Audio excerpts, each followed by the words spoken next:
پھر آیت نمبر 13 میں اللہ پاک فرماتے ہیں وَأَسِرُّوا قَوْلَكُمْ، چاہے تم اپنی بات چھپا کر کرو، ابھی جھرو بھی یا اس کو زور کے ساتھ کرو، اِنَّهُ عَلِيمٌ بِذَاتِ الصُّدُورِ، وہ ذات دلوں تک کی باتوں کا پورا علم رکھنے والی ہے۔ آیت مبارکہ میں اللہ تعالیٰ نے سر اور جہر کی بات کی ہے، جبکہ ہم قرآن پاک میں دوسرے مقامات میں دیکھتے ہیں کہ اللہ پاک سر اور اخفا کی بھی بات کرتے ہیں کہ میں تمہارے سر کو بھی جانتا ہوں اور تمہارے اخفا کو بھی جانتا ہوں۔ سر کس کو کہا جاتا ہے؟ لفظی لحاظ سے سر کہا جاتا ہے وہ بات جو کان میں سرگوشی کے انداز میں کی جاتی ہے، اور اخفا کہا جاتا ہے کہ زبان تعلق کے ساتھ لگا کر دل کی دھڑکنوں کے ساتھ جو بات کی جاتی ہے اس کو اخفا کہا جاتا ہے۔ یہ دونوں الفاظ بہت خوبصورت ہیں جنہیں اللہ پاک نے قرآن پاک میں بیان کیا ہے کہ سر تو وہ باتیں ہوگی جو ہم کسی کے ساتھ سرگوشی کے انداز میں کرتے ہیں، لیکن بعض اوقات ایسا ہوتا ہے کہ انسان اپنے آپ کے ساتھ باتیں کرتا ہے اور انسان کے اوپر اس طرح کی جذباتی کیفیات آ جاتی ہیں کہ وہ خود بھی نہیں جانتا کہ میرے ساتھ ایسا کیا ہو رہا ہے، اور پھر ہم ماہر نفسیات کے پاس جاتے ہیں اور ہم ان سے کہتے ہیں کہ آپ ہمیں بتائیں کہ ہمارے لاؤ شعور میں ایسا کیا ہے جو ہمیں کبھی خوش اور کبھی اداس کر دیتا ہے، کبھی غصے میں اور کبھی سکون میں کر دیتا ہے۔ تو انسان بعض اوقات ایسی کیفیات میں ہوتا ہے کہ وہ اپنے بارے میں خود بھی نہیں جان رہا ہوتا ہے، تو اس کیفیت کو جو ہے وہ اخفا کے ساتھ بیان کیا گیا ہے۔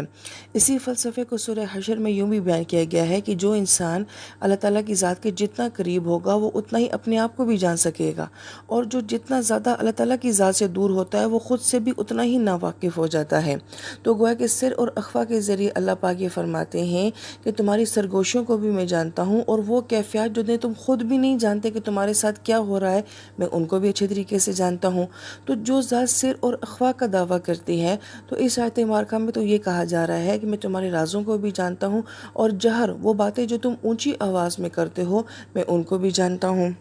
اور بعض مفسرین کرام نے اس آیت مبارکہ کے ضمن میں یہ بات فرمائی ہے کہ ہر انسان کے ایمان کی ایک پوشیدہ کیفیت ہوتی ہے اور ایک ظاہری کیفیت ہوتی ہے۔ اللہ تعالیٰ اس آیت مبارکہ میں یہ دعویٰ کر رہے ہیں کہ میں تمہاری دونوں کیفیات سے بہت اچھے طریقے سے واقف ہوں۔ بعض اوقات ظاہراً ایمان بہت مضبوط نظر آتا ہے، مگر کیا وہ اندرونی طور پر بھی اتنا ہی مضبوط ہوتا ہے؟ اور بعض اوقات ایک انسان ظاہری طور پر بڑا کمزور ایمان کا نظر آ رہا ہوتا ہے، مگر باطن سے اس کا ایمان بہت مضبوط ہوتا ہے۔ لہٰذا اصل کیفیت کی جاننے کا دعویٰ اللہ تعالیٰ کی ذات کر رہی ہیں۔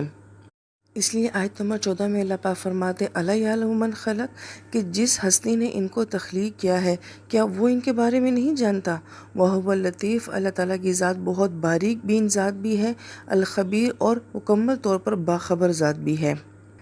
اب اس آیت مبارکہ میں اللہ تعالیٰ نے اپنے دو اسماء کا جو ہے وہ ذکر فرمایا ہے، ایک لطیف اور ایک خبیر۔ مفسرین کرام یہ فرماتے ہیں کہ لطیف کا ایک معنی ہوتا ہے لطف و کرم کا ہونا، محبت کا ہونا، اور دوسرا معنی ہوتا ہے کہ کسی بات کے بارے میں بہت باریکی کے ساتھ علم رکھنا، اور جو دوسرا لفظ استعمال کیا گیا ہے وہ خبیر ہے۔ تو مفسرین کرام یہ فرماتے ہیں کہ خبیر میں اور خبر میں فرق ہوتا ہے۔ خبر کیا ہوتی ہے کہ جو بات آپ کو پتہ چلتی ہے آپ کسی کو بتا دیتے ہیں وہ خبر ہو جاتی ہے، مگر خبیر کا مطلب ہوتا ہے کہ کسی چیز کے بارے میں ہر حال میں، ہر لمحہ، ہر طرح کی کیفیت کے بارے میں باخبر رہنا جو ہوتا ہے یہ خبیر ہوتا ہے۔ اور پھر مفسرین کرام یہ فرماتے ہیں کہ خبیر وہ علم بھی ہوتا ہے جو آپ کو تجربے کی بنیاد کے اوپر حاصل ہوتا ہے۔ اگر آپ کسی چیز کے بارے میں بہت گہرائی کے ساتھ جانتے ہوں اور بہت وقت کے ساتھ جانتے ہوں تو ہم یہ کہتے ہیں کہ اس شخص کو اس چیز کے بارے میں جو ہے وہ خبیر کے لیول کا علم حاصل ہے۔ جیسے کہ ہم اپنی زبان میں یہ کہتے ہیں کہ ہم اس کی کیس ہسٹری کو جانتے ہیں، ہم اس کو بہت پہلے سے جانتے ہیں، تو اس علم کو جو ہے وہ خبیر کہا جاتا ہے۔ اور لفظ لطیف جو ہے یہ قرآن پاک میں 7 مرتبہ آیا ہے، اور 7 مرتبہ میں سے 5 مرتبہ یہ لفظ خبیر کے ساتھ ہی آیا ہے، لطیف خبیر۔ پھر مفسرین کرام ان دونوں الفاظ کا آپس میں ربط یہ بیان کرتے ہیں کہ ہمارے لوگوں کے بارے میں جو رویے بنتے ہیں، جو لطف و کرم اور جو محبت کا تعلق ہوتا ہے وہ خبر کے اوپر ہی ہوتا ہے، یعنی کہ جس کے بارے میں ہم جتنا جانتے ہیں، جیسا جانتے ہیں اور جو جانتے ہیں اسی کی بیس پہ ہمارے ایک دوسرے کے ساتھ جو ہے وہ رویے بنتے ہیں۔ لہذا جس کے بارے میں میری خبر یہ کہتی ہے کہ یہ اچھا انسان ہے تو اس کے ساتھ میرا لطف و کرم اور میری محبت بھی بڑھے گی، اس لیے ان دونوں الفاظ کا آپس میں بڑا گہرا ربط ہے۔ اور یہی معاملہ اللہ تعالیٰ کا اپنے بندے کے ساتھ بھی ہے۔ لہٰذا اللہ تعالیٰ میری ذات سے بہت باخبر ذات ہے، وہ میرے ماضی کو بھی جانتے ہیں، میرے حال کو بھی جانتے ہیں۔ لہٰذا جو اللہ تعالیٰ کے پاس میری ذات کے بارے میں خبر ہے اسی طرح کا اللہ تعالیٰ کا میرے ساتھ لطف و کرم کا معاملہ بھی ہوگا۔ پھر ان دونوں الفاظ کا آیت مبارکہ کے ساتھ ربط کیا بنتا ہے کہ اللہ پاک ہمارے ظاہر اور باطن کی بات فرما رہے تھے،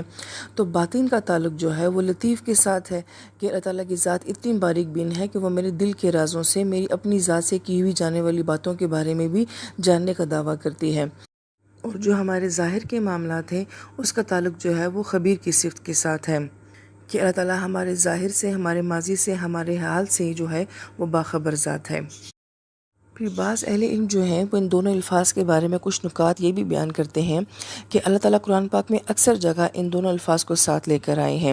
اس کا مطلب یہ ہے کہ اللہ تعالیٰ ہماری ذات کے بارے میں جو خبر رکھتے ہیں اسی بیس پہ اللہ تعالیٰ کا لطف و کرم ہمارے ساتھ ہوتا ہے، اور یہی معاملہ انسان کا اپنے رب کے ساتھ بھی ہوتا ہے کہ ہم جتنا زیادہ اللہ تعالیٰ کی ذات کے بارے میں جانتے جاتے ہیں اور باریکی سے جانتے جاتے ہیں اتنا ہی ہمارا بھی اللہ تعالیٰ کی ذات کے ساتھ لطف و کرم اور محبت کا تعلق بنتا ہے۔ لیکن بعض اہل علم نے یہ فرمایا کہ اس کا ہماری انسانی زندگی کے ساتھ کیا تعلق بنتا ہے کہ یہ الفاظ ہمیں بتا رہے ہیں کہ جب تک آپ کسی کے بارے میں صحیح طریقے سے باخبر نہیں ہیں تو اس وقت تک اس کے ساتھ اپنی جذباتی کیفیت کو متعلق نہ کریں۔ اور ہم اپنی زندگی میں یہ دیکھتے ہیں کہ بعض اوقات ہم کسی انسان کے بارے میں باخبر ہوئے بغیر اس کے ساتھ اپنا ایموشنل تعلق بنا لیتے ہیں، تو پھر یہ باتیں بعد میں انسان کو دکھ دیتی ہیں۔ تو گویا کہ ان دونوں الفاظ کا ربط یہ بتاتا ہے کہ اگر تو آپ کسی کے بارے میں جانتے ہیں تو پھر تو اس کے ساتھ آپ کی کیفیت متعلق ہونی چاہیے، لیکن اگر آپ کسی کے بارے میں باخبر نہیں ہیں تو پھر رک جائیں، محتاط ہو جائیں۔